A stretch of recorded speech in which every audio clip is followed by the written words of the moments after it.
ಒಳ್ಳೆ ಕಿಡ್ನಾಪ್ ಮಾಡೋ ಹುಡುಗಿ ತರ ಇದೀನಲ್ವಾ. ಹೇ ಗೈಸ್, ಸೊ ನಾವು ಇವತ್ತು ಬೆಳಿಗ್ಗೆ ರೆಡಿಯಾಗಿ ನಮ್ಮೂರ ಕಡೆಗೆ ಹೊಟ್ವಿ. ಏನಕ್ಕೆ ಅಂತಂದ್ರೆ ಅಲ್ಲೊಂದು ಚಿಕ್ಕ ಫಂಕ್ಷನ್ ಇತ್ತು, ಸೊ ಅದಕ್ಕೆ ಆ್ಯಂಡ್ ನಮ್ಮೂರಲ್ಲಿ ಒಂದು ಸ್ವಲ್ಪ ತೋಟದಲ್ಲಿ ಕೆಲಸ ಇತ್ತು. ಸೊ ಹಂಗಾಗಿ ಅದನ್ನೆಲ್ಲ ಮುಗಿಸ್ಕೊಂಡು ನಾನು ಈ ಥರ ರೆಡಿಯಾಗಿದ್ದೆ. ಹೇಗಿದ್ದೆ? ಚೆನ್ನಾಗಿದ್ದೀನಲ್ಲ. ಆ್ಯಂಡ್ ನಮ್ಮಮ್ಮ ಈ ಥರ ರೆಡಿಯಾಗಿದ್ರು, ಸಗದಾಗಿದ್ದಾರೆ. ಸೊ ಈ ಥರ ಹೊರಟಿದ್ದು ನಾನು. ನೆಕ್ಸ್ಟ್ ನಾನು ಈ ಥರ ಆದೆ ನಮ್ಮ ಆಂಟಿ ಮನೆಯಲ್ಲಿ. ಒಳ್ಳೆ ಕಿಡ್ನಾಪ್ ಮಾಡೋ ಹುಡುಗಿ ಥರ ಇದ್ದೀನಲ್ವಾ. ಆ ಥರ ಎಲ್ಲ ಏನೂ ಇಲ್ಲ, ನೀವೇನು ಅನ್ಕೋಬೇಡಿ. ಬಟ್ ಗಾಳಿಗೋಸ್ಕರ ಅದನ್ನು ಹಾಕೊಂಡಿದ್ದು. ಅದಾದ್ಮೇಲೆ ನಮ್ಮ ಅಜ್ಜಿ ಮತ್ತೆ ನಮ್ಮ ಆಂಟಿಯವ್ರ ಹತ್ರ ಎಲ್ಲ ಒಂದು ಹಾಯ್ ಮಾಡಿಸ್ಕೊಂಡೆ ನನ್ನ ಬ್ಲಾಗ್ಗೋಸ್ಕರ. ಅಲ್ಲಿಂದ ನಾವು ಹೊರಟಿ ಲೊಕೇಶನ್ಗೇನೋ ರೀಚ್ ಆದ್ವಿ. ಬಟ್ ನಮಗೆ ಅವ್ರ ಮನೆ ಯಾವುದು ಅಂತ ಗೊತ್ತಿರಲಿಲ್ಲ.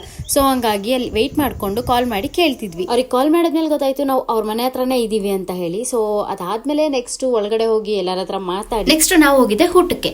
ಸೊ ಊಟ ಏನೋ ಚೆನ್ನಾಗಿತ್ತು, ಬಿರಿಯಾನಿ ಮತ್ತೆ ಮಟನ್ ಎಲ್ಲಾನು ಇತ್ತು. ಸೊ ಎಲ್ಲ ತಿನ್ಬಿಟ್ಟು ನೆಕ್ಸ್ಟ್ ಮತ್ತೆ ಇನ್ನೊಂದ್ಸತಿ ಮಾತಾಡೋಕೆ ಹೋದ್ರು. ಬಟ್ ನನಗೆ ಮತ್ತೆ ನಮ್ಮ ಅಂಕಲ್ಗೆ ಹೆಂಗ್ ಫೀಲ್ ಆಯ್ತು ಅಂತಂದ್ರೆ ಇವತ್ತು ಇವ್ರು ಬರಲ್ಲ ಅನ್ಸುತ್ತೆ ಅನ್ನೋ ತರ ಫೀಲ್ ಆಯ್ತು. ಬಿಕಾಸ್ ಅಷ್ಟು ಮಾತಾಡ್ಕೊಂಡು ಕೂತಿದ್ರು. ಹಂಗೋ ಹಿಂಗೋ ಮಾಡಿ ಅಲ್ಲಿಂದ ಹೊರಟ್ವಿ. ಅಂಡ್ ನೆಕ್ಸ್ಟ್ ನಮ್ಮೂರಿಗೆ ಬಂದು ಡ್ರೆಸ್ ಚೇಂಜ್ ಮಾಡಿ ಮತ್ತೆ ನಮ್ಮ ಅಜ್ಜಿನ ಎಲ್ಲ ಮಾತಾಡಿಸ್ಕೊಂಡು ಅಲ್ಲಿಂದ ಬಿಟ್ವಿ.